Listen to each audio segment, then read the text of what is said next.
monster tried the corkscrew for a second without any success and left the bottle and the corkscrew on the counter. "I have to finish getting ready, Jeremy! Fix the champagne glasses and answer the door! Let in the guests and entertain them while I get dressed!" she said as she left Jeremy in the kitchen. Jeremy opened a champagne bottle. Without the corkscrew, he was glad the monster was not there to make him use it. He entertained the idea of someone fun coming to the party. He thought his chances over in his head. But ugly, Natalie had some guy friends, but none of them had very much of a personality. They could babble on endlessly and flatly about things, but were never excited about anything. But Bruce's friends were a little cynical, and Jeremy liked that about them. He liked people who trudged through life with a chip on the shoulder. It made them seem human to Jeremy. Jeremy was imagining himself having some fun when the doorbell rang. Jeremy opened the door and let in Butt Ugly and some of her perfect guy friends. Jeremy said, "Welcome, come on in. How's everything going?" he asked one of the seemingly perfect guys as other people kept arriving. "Oh, everything's going very well for me, thank you."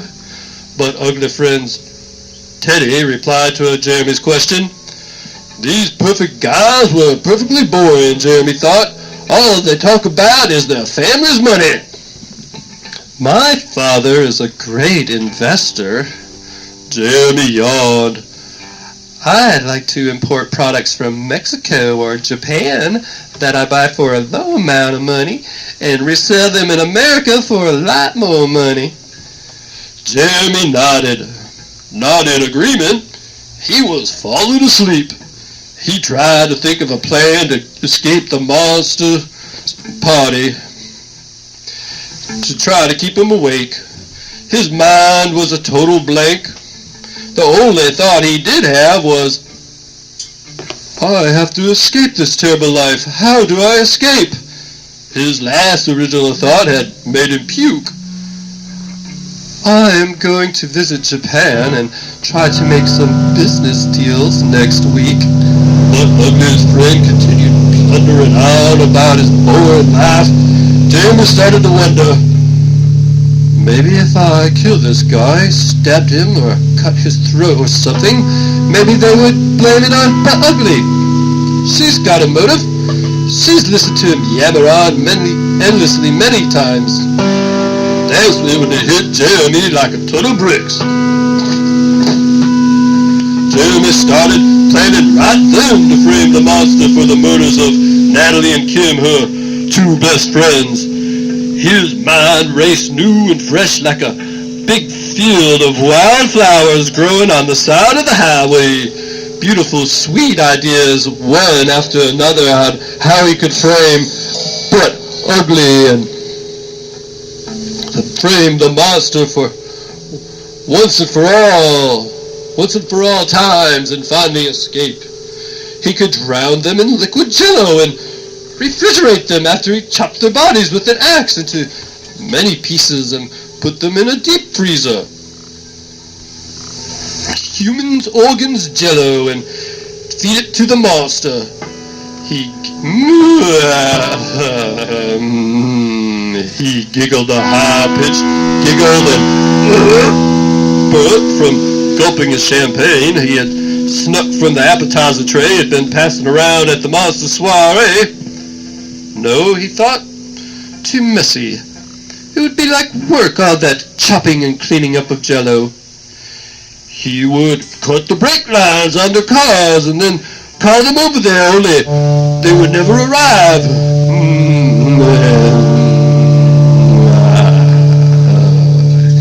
He laughed cunningly out loud, drawing a few stairs.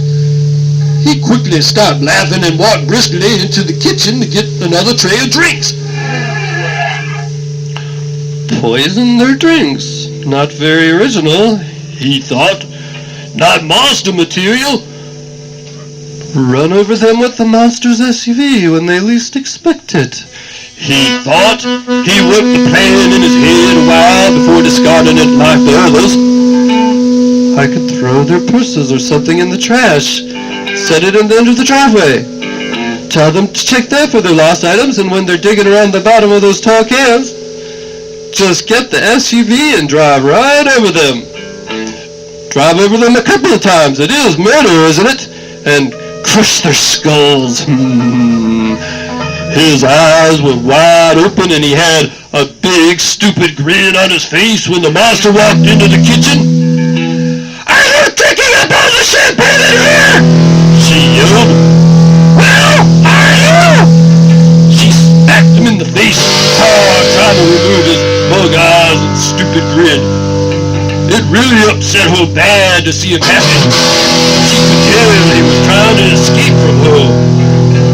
She pushed him and he went flying over a easy chair, falling and hitting his head on the cabinet door. He felt the back of his head with his hand and looked to see if there was any blood. There wasn't any, but it gave him a wonderful idea, and he smiled, very pleased with himself, and he got up off the floor. Well, there's this drink now! The monster screamed before storming out of the kitchen to get her guests with a smile. Jeremy loaded the drink tray with more glasses and filled them with champagne. He grabbed the glass and slowly drank all the champagne out of it before he set it down, grabbed up his drink tray and headed for the living room.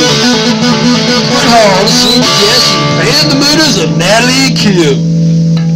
First, he planned the motives of the monster's killings. Natalie was always devouring the monster's clothes. This would sometimes bother the monster when she didn't get them back soon enough or properly dry cleaned. Jeremy would make it seem like Natalie was stealing from the monster. This would be easy enough to do, he thought to himself. Then he'd have to act like he and Bread were having an affair. He'd have to make the monster seem jealous. Then when all the pieces were in place, he smiled. The murders. This is the end of part 5.